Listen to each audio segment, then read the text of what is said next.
Hello and welcome to the BartenderHQ.com podcast with me, David Eden-Sangwell, and him, Samuel Bolton. Don't interrupt when you've told me not to let you say your own name. Hello. We are here in the Vanguard. Welcome. Sam, this is your place. Congratulations, man. It's about time, David. I'd like to thank David for making an appearance. It's the first time in a month he decided to grace me with his presence. I was here on the opening night. For seconds. But I brought you your own gin. My beautiful back bar. Everyone's happy. I just want to apologise right now. We're sitting on Sam's furniture, which is why they're really squeaky stools. But it's okay. We're going to get through it. We're gonna survive it. So Sam, tell us what we're talking about today. We are reminiscing about a topic we agreed to discuss months ago. Yep. So when was it last year? August, I think. August time. I want to say August. We went and visited a company called Koppert Cress, who are a microherb grower. They develop loads of different microherbs mainly for the fine dining. However, there are bars in and around the world that are also using them. For example, Nightjar in London is probably the most famous one for using all these weird ingredients. Okay. So yeah, we've got quite a few of them here with us today. We're going to have a trial of them, talk about our time out and visiting them, and then talk about some of the drinks that we did. Yeah. And kind of, I've then been playing since then with some of the ingredients to develop our ideas a bit further. Yeah, absolutely. So, first and foremost, our actual trip over there, you went out with April a day before, a day before me, the day that I was meant to go over, but there was some confusion with dates and things, which we sorted out. So you headed over there with April, and did you do like a tour of the facility the first day? The first day, yeah, we had like an introduction to who Koppert Cress are and what they're trying to achieve, which was really interesting. They're a microherb grower, and normally microherbs only get used to garnishes, but they're trying to force people or show people how to use them as ingredients and how there's a lot of health benefits to them, and how there is a lot more flavour than just being a little garnish. Cool. Which is really interesting. After that, we had a tour of the grounds, where they grow and pick everything, where they package it all up and send it out, and it was really, really interesting. So we flew into Amsterdam and then headed down, I think it's down south in Rotterdam. the Netherlands, down to Rotterdam, which is the kind of area where all this is being grown. Thank you to the guys at Koppert Cress for flying us out. It was absolutely superb, wasn't it? And we had a trip. Night in the hotel and a bit of an explore of Amsterdam as well, and its culture. So yeah, what were we doing then? So that was the first day, which you had your kind of tour of the whole area, and then day two. So day two, when I arrived, if you go over as a chef, they normally take you out with chefs for like an eating experience. We had some eating on the second day, didn't we? Yeah, we had some food in their canteen. Yeah. So we got to experience their chefs making food with their ingredients and kind of showing off the best of what they think you can do with them. They weren't full kind of finished meals, were they? They were more like it was more for research purposes rather than it wouldn't be something you would serve in a restaurant, but it was to show ideas and experience the different combinations. Yeah, using purees and making them into purees and stuff rather than just popping a little bit on because it's pretty and small. So we did that, and then we got left in the kitchen to play for a few hours, didn't we? We had access to their full multi-1,000-pound beautiful development kitchen that they've got over there. And this thing was expensive. They had this kind of cooking unit, and apparently there's only one of 4 or 5 in the world. I don't know. Access to essentially everything that they can grow. They brought out a couple of crates of some random spirits that they'd collected. Yeah, we found some interesting stuff we'd never seen before. The thing is, it was really interesting because you could tell that obviously they bring chefs over all the time, but bartenders is kind of a new market for them. Yeah, so they didn't really have bar equipment, so we didn't have like shakers and things like that, so we were having to kind of improvise a bit, which was quite interesting because those limitations do make you be a bit more creative. Yeah, when it came to making the ingredients, it wasn't a problem. But yeah, when it came to constructing the drinks, it challenged us. in a way, we hadn't thought we were going to get challenged on the trip. Being able to chill the drinks down, for example, we were quite short on ice. Yeah, we had to use the blast chiller to get Yeah. everything down to temp before people tried them. But overall, I think people actually were quite surprised by what we came up with. Yeah. And certainly the way that we served stuff as well, because I mean, you used a carnivorous plant. Yeah, well, we've got all the drinks. photos, so we can put them all in the show notes. So we haven't got them with us now, but we can definitely get the photos up. But yeah, it was just interesting to see. We had access to the chefs. Like there was ingredients that I'd seen before, like butterfly sorrel, which is fairly, you know, not an obscure ingredient to get. You can get it from most fruit suppliers. Have them. And yeah, it's really interesting, and to hear the chefs how they use it versus how a bartender would use it, and how they get the flavour. Because I've tried it before, and there's no flavour in them, but the chefs explained to me a different way of using it and how they get the flavour. And it was just opened your eyes to really you know, what's possible.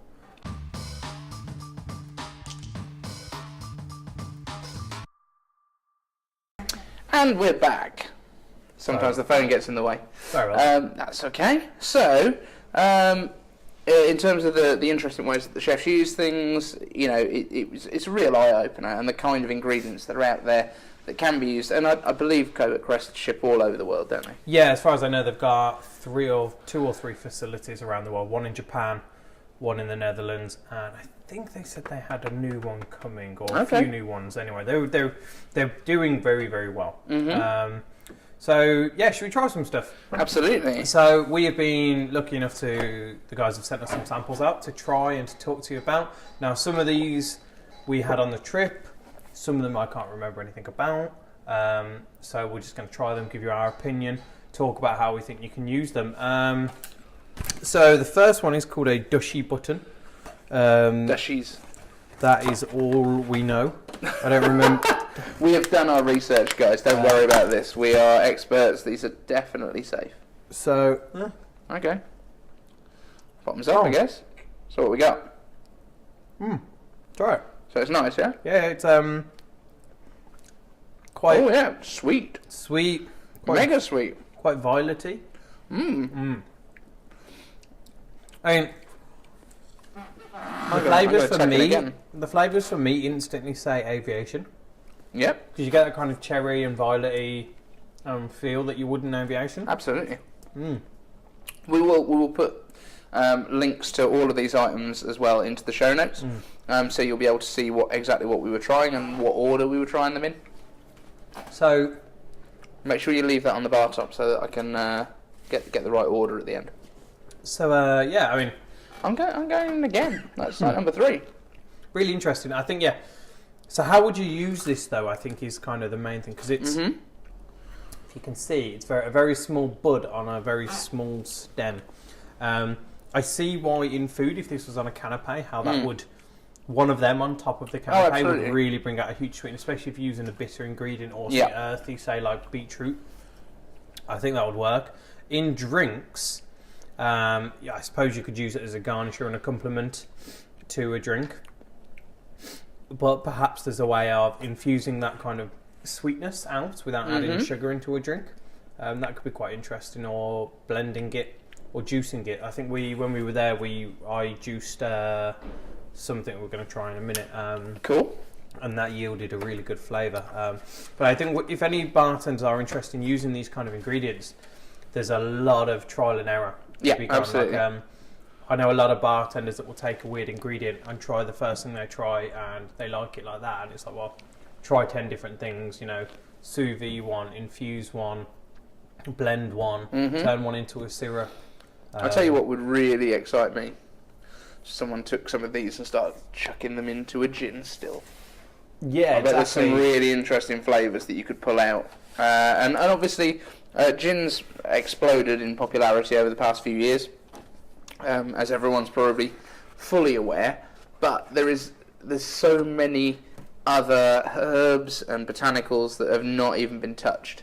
So I think it's this kind of stuff where you've got really, really different flavours would be really interesting to try. What have we got next, Sammy? So just as well, we're using the trademarked names that they give them. So they do have their proper names underneath, but I'm not going to attempt it because it's like 15 characters long. Mm-hmm. It does look like a password. It will all be in the it looks like a super strong password.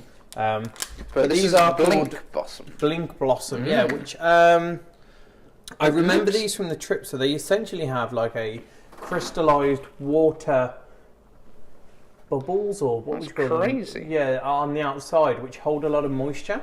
And as you bite them.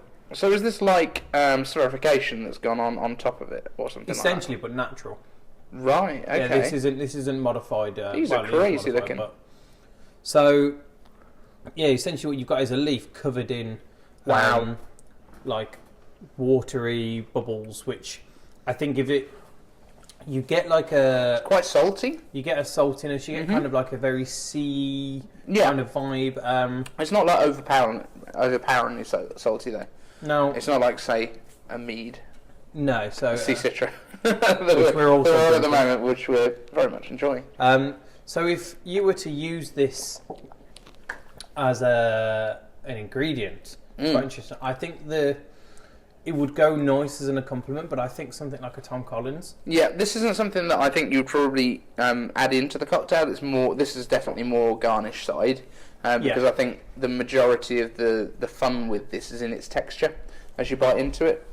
Do you know where I think this would go really well? If you ever did like a deconstructed margarita. Yeah. Like I've never done a deconstructed drink in my life, but if I was going to, this would be something that I think would be really interesting to add the saltiness without. No, they're really funky, aren't they? Without using a salt or a salty ingredient. Yeah. Because you still get like a vegetal, green, leafy taste as well with it. It's very fresh.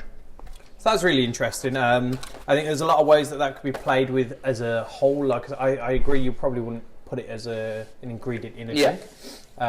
BlinQ Blossom. So the next one that we're moving on to. And next, this is called Bean Blossoms. 2 blossoms. Yeah. These are very pretty. So these, just to describe, the last one, the BlinQ Blossom that we just tried, was basically looks like almost the very tips of like a mint plant, but covered in these bubbles. And this is more of like a purplish flower bud. Little violet kind of colour. Tuck in. So it seems so weird to me to be just sitting here eating little flowers, but yeah, well, it's the experience. So the amount of people I've given these to, and they're instantly unsure about it, but you've just got to try and experience these flavours. Like, it's very vegetal. It's like mange tout, like peas in a pod kind of. Taste very pea. I understand the bean. It's really tasty though. This would be really cool if you do want that kind of pea flavour. Yep, absolutely. I'm a big fan of pea flavour in drinks and in pea in general. I'm a big fan of pea in general. Sam Bolton. I think that's... quote me on that one. Yeah, I think that was really interesting. For a very vegetal flavour, like if you were to do... I could see that going really well with white chocolate. Yeah. And that would go really cool. Yeah.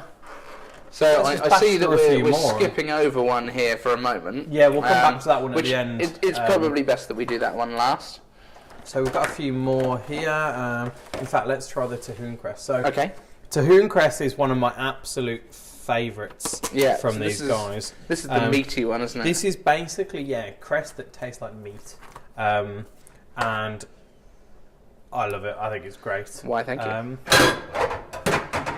We are behind a bar here, guys. Sorry about speed rail. Sam elbowing the speed rail aggressively. So yeah, this is...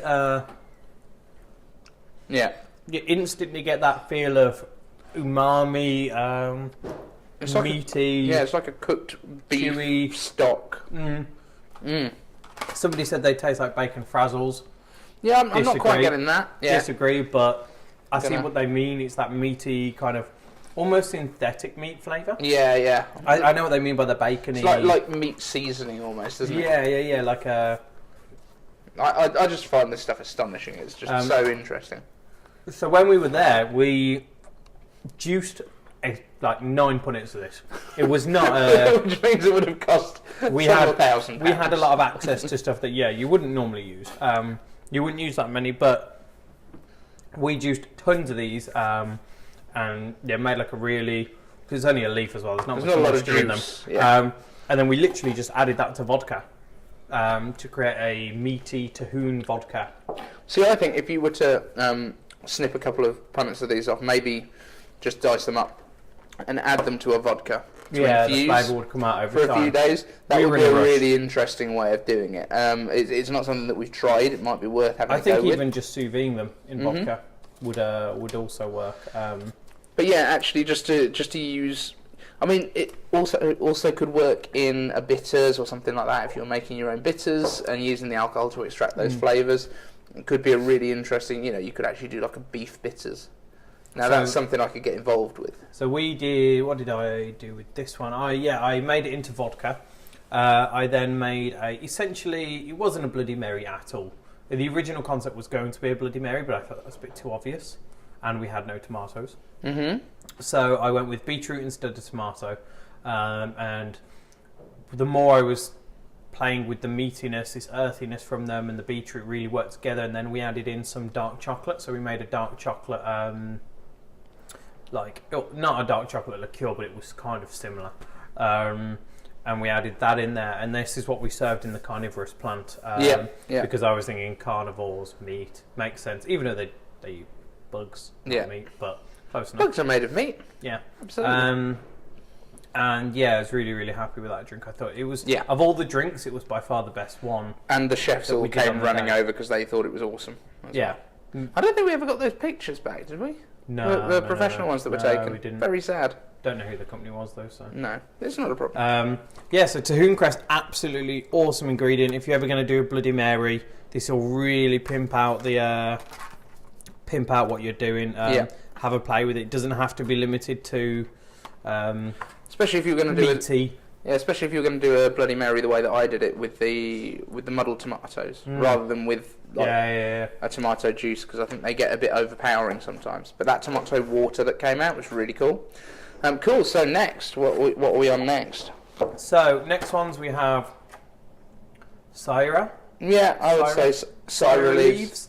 Tuck in and enjoy. Sweet. So these are a medium-sized leaf on a stem. They are sour. Really sour. But almost like kind of citrusy. Well, they taste like the stems, especially, are way more sour. Oh really? Okay. Oh yeah. So they taste like you're eating a leaf sprinkled with citric acid.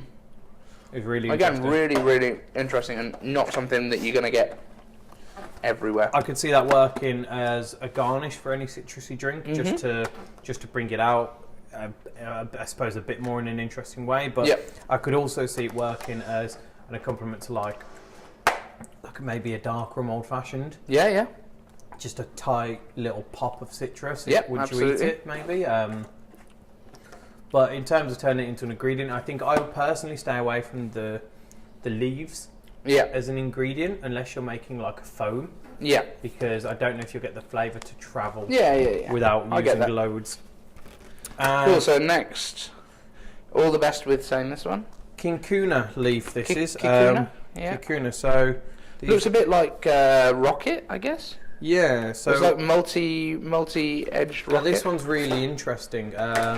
Just from the flavour profile, so you can. I'm tossing these all in my face before Sam talks about it. Seaweedy leaf. Now, I'd be interested to see if you can recognise the flavour. Kind of celery to me. No, that's what I said at first. You get a little bit of celeriness, but it took a while before it popped into my head. It changes a little bit as you go through, actually. Not sure what it's changing to. So it's carrot. Yes, it is. Yeah. It takes as soon as you say that, time it's like, to notice. Oh, yeah. So it is on the actual. So is it actually carrot leaves, or is it? No, as far as I know, it's bread and tastes like carrot, and it has one of those stems has the same amount of vitamins that a full-size carrot would. That's amazing. So they're packed full of vitamins. So this again would go really interesting. Carrot and apple. Yeah. Carrot and orange is a really good flavour with cardamom. Cool. Carrot and cardamom work really well. I once did a carrot juice and cardamom spritz. Yeah. Believe it or not, it didn't sell. Nobody wanted it. It was delicious, but nobody wanted it. It sounds like just a surefire thing. Yeah.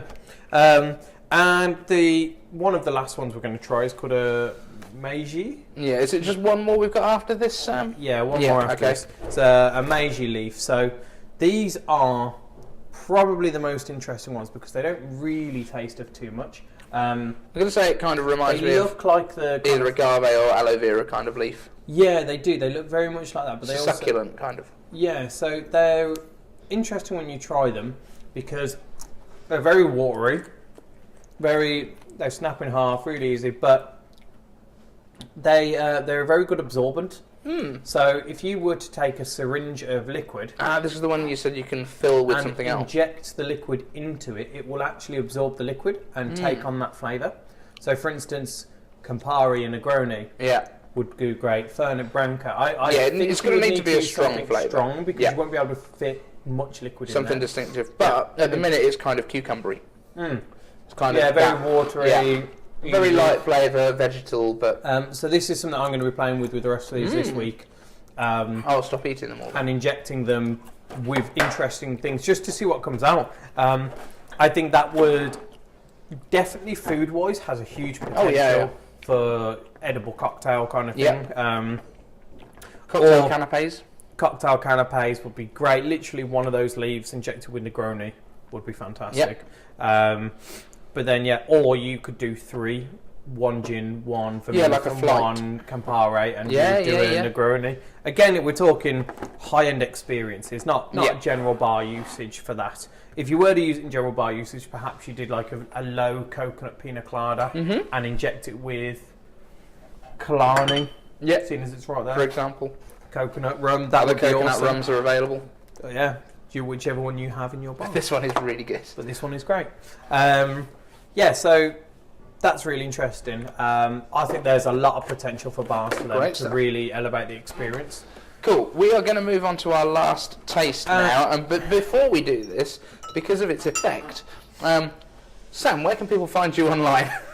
In case we're unable to speak properly afterwards. You can find me online on Instagram at the Vermouth Ambassador or on Facebook at the Vermouth Ambassador. Or please go online and like my page for the Vanguard Bar. We are the one based in Birmingham, not the one that sells sausages. I was disappointed, to be honest, when I came in and couldn't have sausage. Yeah, well. But the crisps are really good that you do. The crisps are good that we do. And where can they find you? So you can find me online at BartenderHQ, but at the moment I am trying to build up for my real work, for my real job, my following on Catalyst PLB across all the socials. So please feel free to go and find me on that. Catalyst PLB. You will see. Right, Sam, what we got now? So these are called Sechuan Buttons, or more commonly known as Buzz Buttons. Now, they essentially taste or have the reaction of a poison in your mouth. So it will make your mouth go numb. They're totally safe, totally fine to eat. How many are you allowed to have before they become deadly? Oh, I don't know. Should we find out? You can. So what I've done, so they have this. They give the idea of licking in a battery. That kind of very. I don't know if you've ever done that. Like electric bitters. Yeah, like electric bitters. So what we learnt when we were there. Now, typically, if you ever see these in a bar, it's as a garnish, and it will ruin your experience of drinking your drink because the last change it. So the first time I had it was up in Las Vegas. We had it at the Cosmopolitan, and I think I had like a ginger margarita or something with it. And they said, right, taste your drink first, then chew your buzz button or whatever they called it, chew your flower, I think it was called, and then taste your drink again. Your drink changes, and like it changes over time as your mouth reaction changes to it. So it's not necessarily going to ruin the drink, but it's not going to make it taste the way that it would normally. Yeah, I think in that instance they've developed a drink that will cut through. It's a little experience to go along with it. If you were to do this with any kind of standard drink, I think you might ruin the experience of the consumer. If you have to let them know what they're getting themselves in for. Yeah, absolutely. Now, when we were there, we were chatting with some chefs about using them. So I've only ever seen these used, as David said, on top of the drink as a garnish, and one of these tends to be far too powerful. But we also went to Bowls, didn't we? And they were using it in a cassis. Yeah, we actually had a cassis and buzz button liqueur, which was really interesting. Apparently, out of how many people were there? We were the first people that ever guessed it right, which was really interesting. I don't know if they said that to everyone. But it had been that we were both familiar with cassis anyway, and such big flirts. We were playing, we were playing with buzz button the day before. So we were pretty well versed. Yeah. So one interesting thing is we chatted with the chefs who recommended sugar. Now, what does any bartender do with anything sugar? They just turn it into syrup because it's easier for us to use. So is this blended buzz buttons? So yeah, all I've done is per 250 grams I've blended up 15 buzz buttons. Now I do think this is on the lighter side of what I'd want, so I'd probably up that to 20 buzz buttons or maybe even 25, which is about a punnet of buzz buttons. So you can get probably half a litre out of one packet. So price wise, it's not too bad. And the idea, I suppose, the stronger you make it, the less liquid you use, obviously. So I have done that, blended it up, and then taken the sugar in and turned that into syrup just by adding 2 to 1 of the sugar to water by weight, not by not eyeballing it, or by volume. So yeah, it comes out quite. You get a lot. I noticed you get a lot of the vegetable. Now, when I did the buttons, I actually took off the green bits because the green bits have a more vegetable flavour, and I just wanted the tingly buzz buttony ness. So it comes out a greenish, murky colour, but it seems to be a good consistency. But yeah, try. Shall we? So the initial flavour is slightly herbaceous and sweet. And then the effects should start to come in slightly after. And you'll get that tingliness, mouth numbingness slightly. Nothing should be overly sweet or numbingness. Now, the drink that I am playing with for this is one that we did when we were out there, was just a simple Clover Club. And the reason is I want it to be a light drink. I want it to be, have other flavours in there. But what I want is it to get the initial flavour of the drink with this tingliness after, which is kind of how the buzz buttons work anyway. You'll get that first bit of flavour, and then it will slowly. So it should still be developing now in the back of the throat a bit. And yeah, so I'm going with the Clover Club. We did one when we were out there, but I didn't feel it was quite perfect because we needed other ingredients to really bring out the flavours.